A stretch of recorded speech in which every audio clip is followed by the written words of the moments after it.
പ്രാർത്ഥന വെറും വാക്കുകൾ മാത്രമല്ല, ദൈവത്തിൻ്റെ സന്നിധിയിൽ ദിനം പ്രതി ജീവിക്കുന്നത് തന്നെയാണ്. പലപ്പോഴും നാം കരുതുന്നത് മുട്ടുകുത്തി നിന്ന് കുറച്ചു സമയം സംസാരിക്കുന്നതാണ് പ്രാർത്ഥന എന്നാണ്. എന്നാൽ യഥാർത്ഥ പ്രാർത്ഥന എന്നത് ശ്വാസോച്ഛ്വാസം പോലെ നാം ചെയ്യുന്ന ഓരോ കാര്യത്തിലും ദൈവത്തെ കൂടെ കൂട്ടുന്നതാണ്. നമ്മുടെ ചിന്തകളും പ്രവൃത്തികളും ദൈവത്തിന് പ്രീതിയുള്ളതാക്കി മാറ്റുന്നതാണ് യഥാർത്ഥ ആരാധന.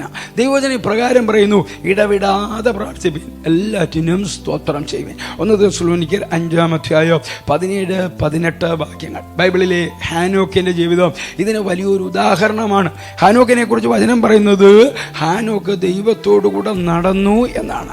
അവൻ നീണ്ട പ്രസംഗങ്ങൾ നടത്തിയെന്നോ വലിയ യാഗങ്ങൾ അർപ്പിച്ചെന്നോ അല്ല നാം കാണുന്നത്. മറിച്ച് തൻ്റെ ജീവിതത്തിൽ ഓരോ നിമിഷവും ഹാനോക്ക് ദൈവത്തിൻ്റെ സാന്നിധ്യത്തിലാണ് ചെലവഴിച്ചത്.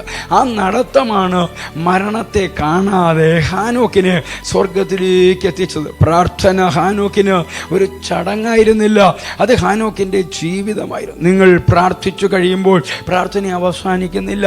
ആ പ്രാർത്ഥനയുടെ മനോഭാവത്തിൽ നിങ്ങൾ എങ്ങനെ ജീവിക്കുന്നു എന്നതിലാണ് കാര്യം.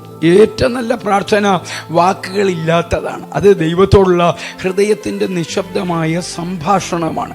നമ്മുടെ പ്രാർത്ഥനകൾ കേവലം ചുണ്ടുകളിൽ ഒതുങ്ങുകയാണോ, അതോ നമ്മുടെ പ്രവൃത്തികളിൽ അത് വെളിപ്പെടുന്നുണ്ടോ? എൻ്റെ ഉപദേശം ഇതാണ്: പ്രാർത്ഥനയ്ക്കായി ഒരു പ്രത്യേക സമയം മാറ്റിവെക്കുന്നതിനോടൊപ്പം തന്നെ നിങ്ങളുടെ ജോലിയിലും യാത്രയിലും വിശ്രമത്തിലും ദൈവത്തിൻ്റെ സാന്നിധ്യം അനുഭവിക്കാൻ ശ്രമിക്കുക.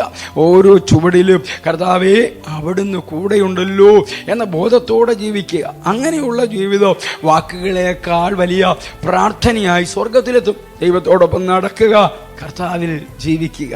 ക്രിസ്തുയേശുവിലൂടെ നിത്യതയ്ക്ക് ഉതകുന്ന ഒരു നല്ല ദിവസം ആശംസിക്കുന്നു.